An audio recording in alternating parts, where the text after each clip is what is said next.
दोस्तों, एक बार की बात है। स्वामी विवेकानंद जब अमेरिका में थे तब उनके साथ कई तरह की घटनाएं घटी। सभी के अलग अलग अनुभव थे। भारत लौटकर स्वामी जी उन अनुभवों के बारे में अपने साथियों को रोचक ढंग से बताते थे और उनसे मिली सीख भी समझाते थे। स्वामी जी कहा करते थे, अमेरिका में मेरे साथ जो भी घटनाएं घटी हैं उनसे मैंने कई बातें सीखी हैं। अगर मैं सीख सकता हूँ तो आप सभी भी उन घटनाओं से सीख ले सकते हैं। एक दिन स्वामी जी अमेरिका के एक बगीचे में टहल रहे थे। उन्होंने सादे कपड़े पहन रखे थे और सिर पर टोपी भी नहीं थी। बगीचे में मौजूद अन्य लोग सिर पर हैट सूट पहने हुए थे।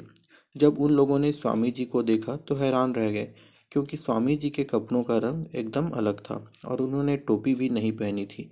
बगीचे में मौजूद कुछ लोगों ने स्वामी जी को लेकर टिप्पणियां करनी शुरू कर दी।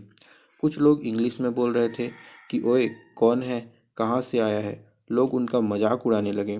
जब स्वामी जी चुपचाप आगे बढ़े तो लोग उनके पीछे पीछे चलते हुए कमेंट्स करने लगे। स्वामी जी अचानक रुके, पलटे और इंग्लिश में वहाँ के लोगों से पूछा, भाइयों, क्या आपके देश में कपड़े देखकर इंसानों की परख की जाती है? ये सवाल सुनते ही बगीचे में मौजूद अमेरिकन चुप हो गए। इस प्रसंग से हमें दो सीख मिलती है। पहली, कभी भी किसी को उसके कपड़े देखकर जज नहीं करना चाहिए, क्योंकि अधिकतर विद्वान लोग बहुत ही सामान्य कपड़े पहनते हैं। दूसरी, अपनी वाणी में इतना प्रभाव रखना चाहिए कि बहुत कम शब्दों में दूसरों को हमारी बात बहुत आसानी से समझ आ जाए।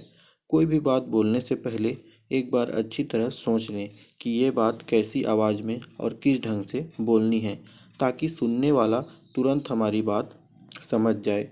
ये था आज का जीवन मंत्र। कपड़े साफ होने चाहिए, लेकिन कभी भी सस्ते महंगे कपड़ों के आधार पर किसी को जज न करें। दो बात हमेशा ध्यान रखें। पहली, वाणी में इतना प्रभाव होना चाहिए कि कम शब्दों में कही गई बात भी दूसरे लोग आसानी से समझ सकें। और दूसरी, सिर्फ कपड़े देखकर किसी की परख न करें, क्योंकि अधिकतर विद्वान लोग बहुत सामान्य कपड़े पहनते हैं। धन्यवाद।